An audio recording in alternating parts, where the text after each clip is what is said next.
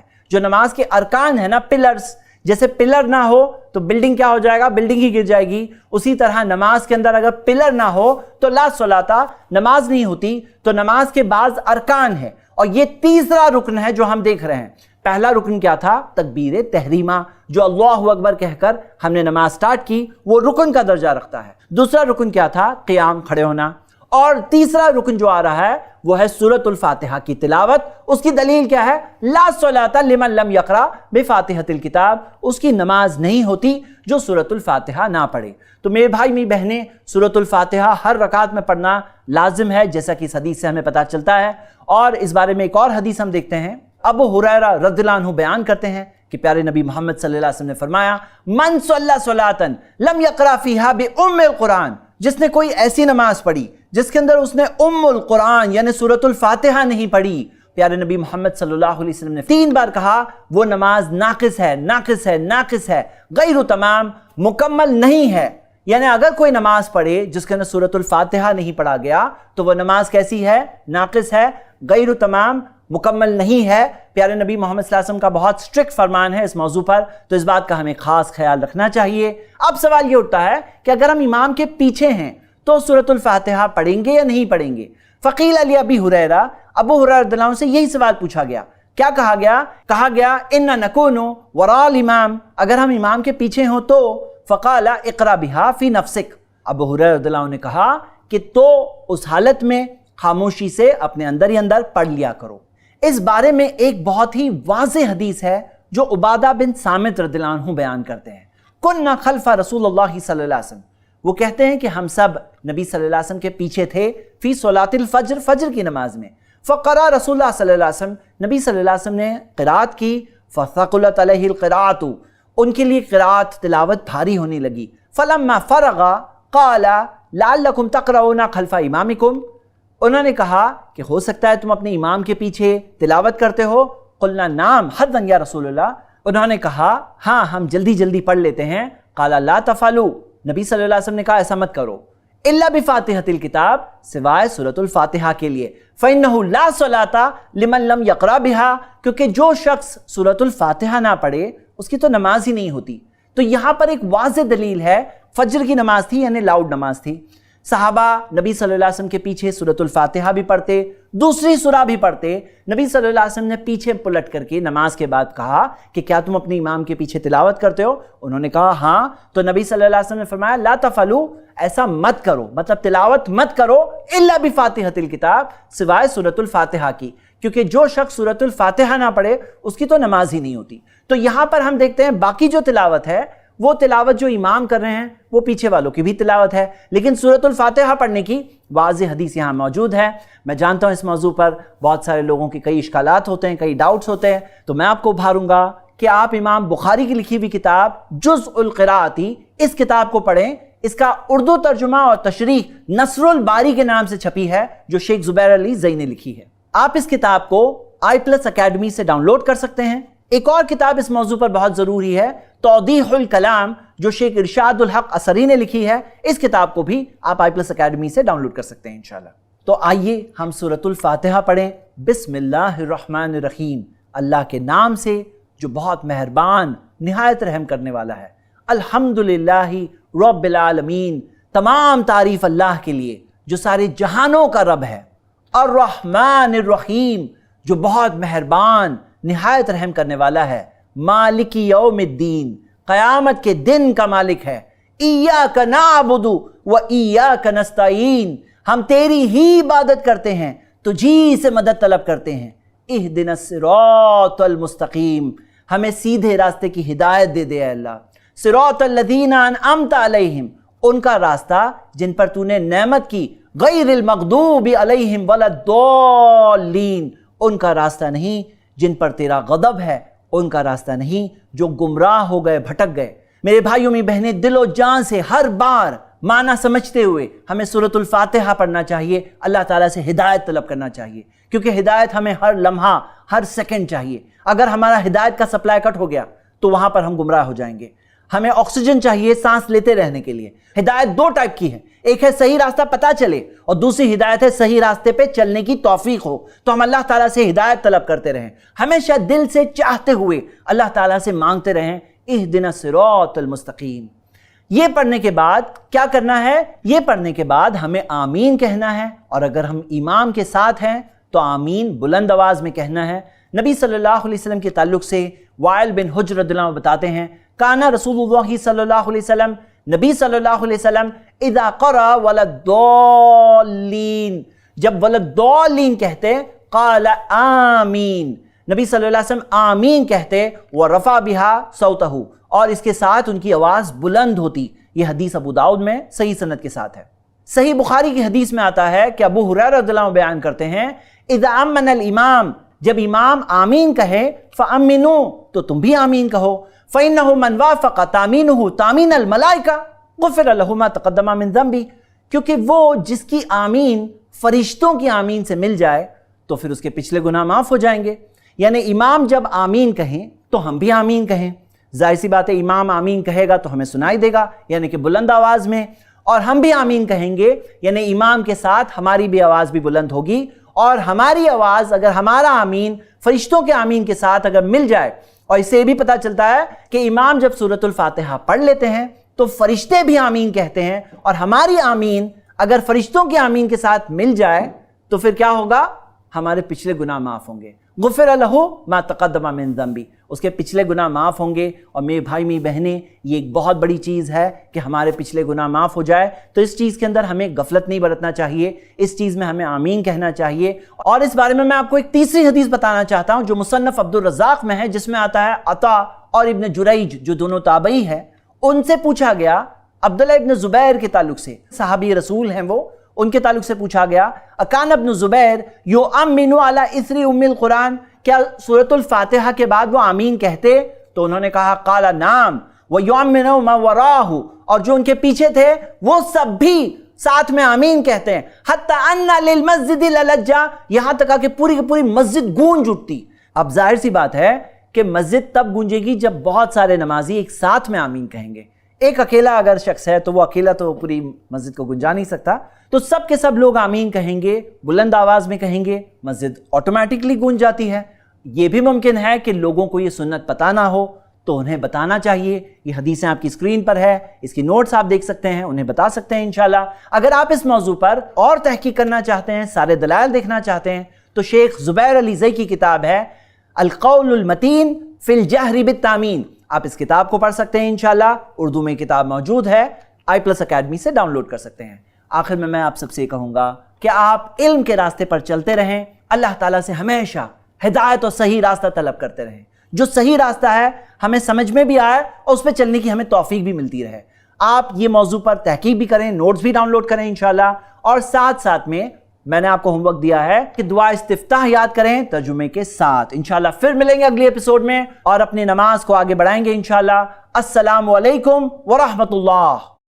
الحمدللہ، اس سیریز کو ایک بہن نے اپنے والد عبد الغنی دھوپاؤنکر اور والدہ ہاجرہ دھوپاؤنکر کے صدقہ جاریہ کے لیے تعاون کیا ہے۔